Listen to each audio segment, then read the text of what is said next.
everybody tells us the next big innovation is a car without a driver, driverless cars, which gives you more time to talk to your wife and argue with your wife. I don't think I like that. Is that coming? ジェネラルも運転する楽しみも残しておきたいですよね。Yes.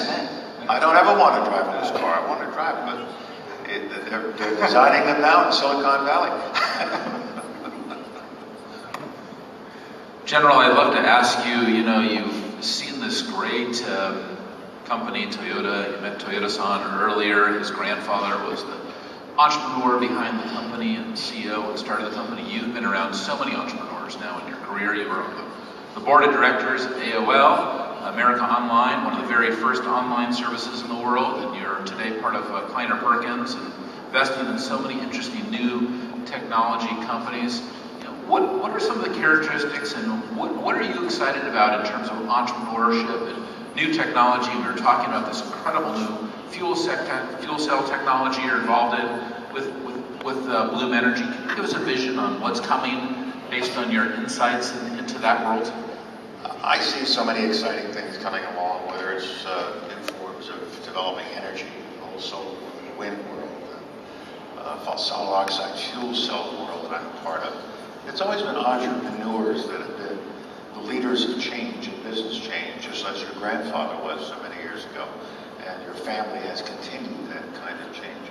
The military has always been in the forefront of this. We're one of the most progressive institutions around. If you compared a soldier of today with a soldier of World War II, compared to the equipment that they use, and how every soldier can now talk to every other soldier on the battlefield and be digitally connected, and can exchange data about everything, the enemy, the friendly forces, is changing everything.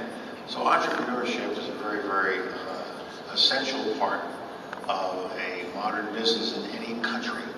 And I'm proud to say that Japan and the United States have been the leaders in this kind of technology, in this kind of innovative development that then creates a business. It starts in a garage, a small place, or just a simple little car, and it grows from there. So the entrepreneurial spirit should be constantly encouraged, and we really, really have to encourage it in our young people.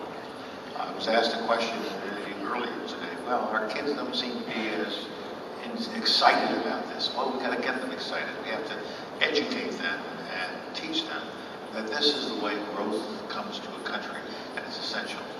What also struck me about the career of the Toyota company and viewing the former employers is that when I looked at my own leadership lessons and my own experience with the military, great similarities between the philosophy you have within your company. Always be better, be better, be better. Never think your best. Always be better, be better. Always try to be the most efficient you can be. But most importantly, in the military, we focus on something that you focused on for a long time, and that is the culture, the spirit of your employees, the spirit of the workforce, knowing that they're making a great product for people who want that great product, but you're constantly innovating, you're constantly looking for the best way to do something. And that's pretty much what we do within the military as part of our leadership philosophy in the military. And I like the particular thing you say. One of my rules in my new book is check small things. And you can be way up at the top, but you better know how to check small things, what's going on down below. You do that personally with your 330,000 employees. You can now do it electronically, virtually. But sometimes you still have to get down there yourself and see a human being on the line. How you do it? What can you do better? What can I help you with? That's the way you motivate and inspire people to do their very best for the company. So I found a large number of parallels between the running of a very successful automobile company and the running of a military force. Well, it's a fascinating discussion, and Toyoda-san, we were downstairs at our Cloud Expo, and we saw quite a few interesting new Japanese companies and new Japanese technology companies. I've been very fortunate to have met so many exciting Japanese entrepreneurs, Japanese citizens who are starting new companies like your grandfather did. And I noticed that there's a great opportunity for the Japanese to start more new companies, especially in the technology industry.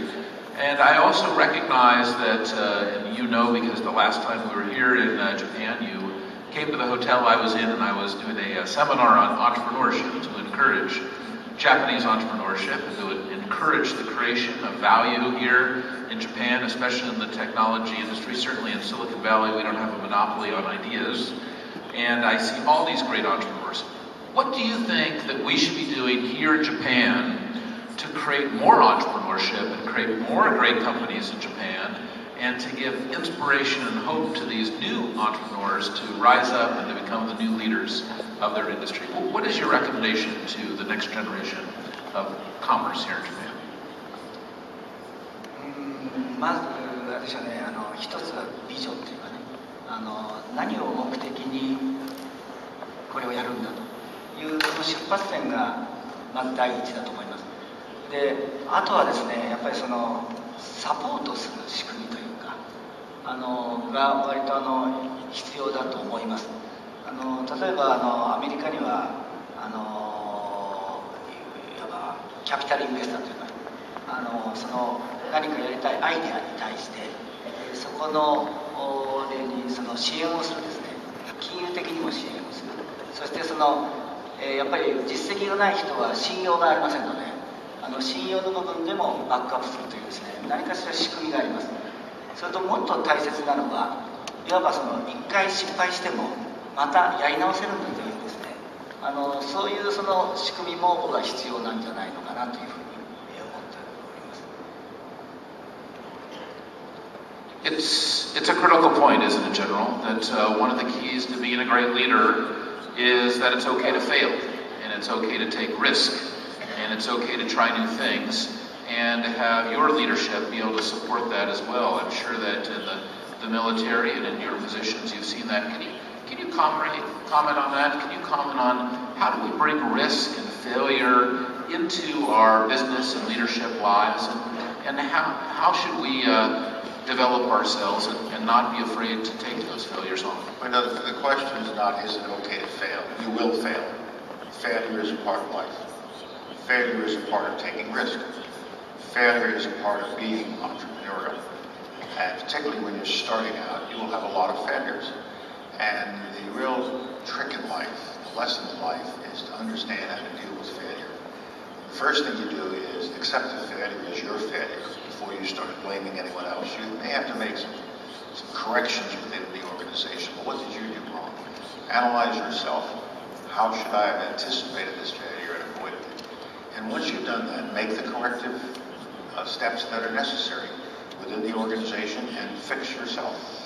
But once you've done that, I've learned over the years, you roll the failure up in a little ball and you throw it over your shoulder and you don't spend any more time on it. Don't spend time on failure. Fix it and move on.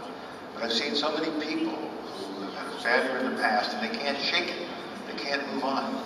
The story I tell has to do with something that happened to me here in Tokyo. I was speaking in a high school.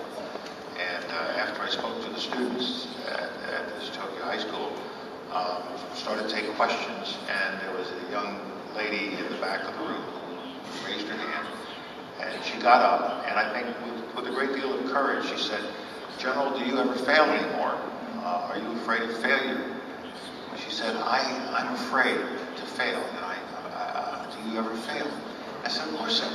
It's part of being a human being. The question is whether you're going to fail or not. You will. The question is how you deal with it. And then we had a little conversation about how you flunked a test or you're afraid of a paper that you don't think is good enough. That's normal. Improve yourself, fix, learn from the failure, and move on. But never linger on the failure. Always go through life looking through the front windshield of your Toyota and never in the rearview mirror. Except if somebody's about to credit me. Toyoda-san, what advice do you have for new leaders who are coming up? What recommendations do you have in terms of looking at things like failure and vision, other critical issues? What would you recommend to your own executives in your company, the next generation leaders who are coming up in Toyota? What characteristics should they build inside themselves? 私社長になってですね、実はあまりいいことが起こってません。私、日本語の説明難しいんですけど、私の社長はですね、謝罪の社謝罪の社長だよと。だけど私はいつまでも謝罪だけじゃなくて、それを感謝の社の社長にしたいなと思っています。で、本当にこの3年4年全然いいことないんですけどその中においてもトップの役割っていうのはどういうことかなっていうのをですね、本当に学ばさせてもらいました。それはやっぱり決めることと責任取ることなんじゃないかなというふうに思いました。それで、やはりその社長になって決めることと責任取ることが一番の仕事なんだなと思った時に、やっぱりその自分からバトンを渡す人に対しても、やっぱりその決めるんだ、責任取るんだという意味を体を持って教えてあげなきゃいけないなというふうに思っています。ちょっと例は悪いんですが、